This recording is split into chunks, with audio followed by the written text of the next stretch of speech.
Hello Madden fans, my name is David Johnson, aka MadScientist06, EA SPORTS GameChanger. I'm here today to talk about the all-new draft feature in Madden NFL 13 Connected Careers mode and give you some tips to help you succeed in the draft.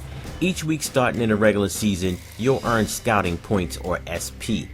Scouting SP is used to unlock information on players in the upcoming draft, including attribute ratings, traits, and player type.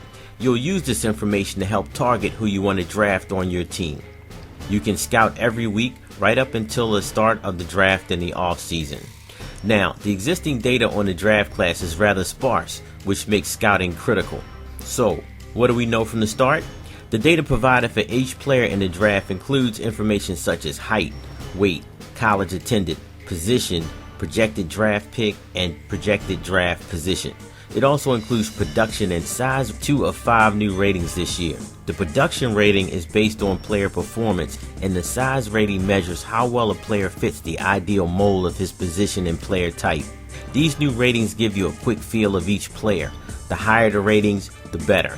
Now, while this standard information is helpful, you'll need to unlock player attributes to discover even more information to help determine which players will fit your scheme and better match your team needs. There are 2 levels of information you can unlock.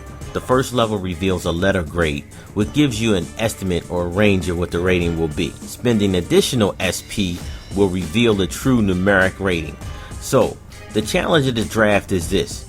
You do not earn enough scouting SP to unlock every attribute for each player in the draft. So, here are my strategies to draft like a pro. 1.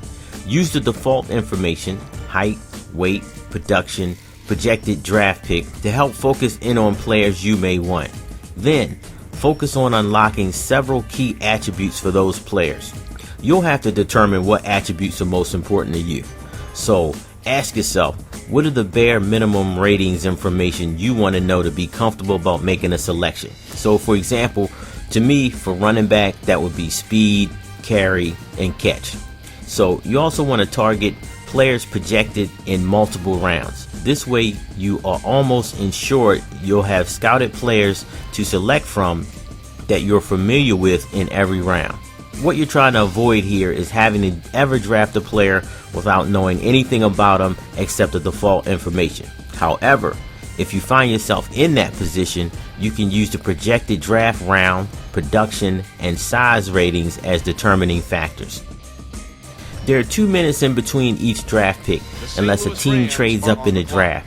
Now, if that happens, the team trading up will receive an additional 2 minutes to make their selection. One very cool feature in this year's draft is that the CPU-controlled teams will attempt to trade up, which makes for a more interesting, engaging, and authentic experience. Now, the commissioner of your CCM will determine when to start the draft. The commissioner can decide to skip a pick, advance to the next user, or pause the draft. Now, a pretty cool feature here is that the commissioner can actually exit the game, turn off the console, and the draft will continue.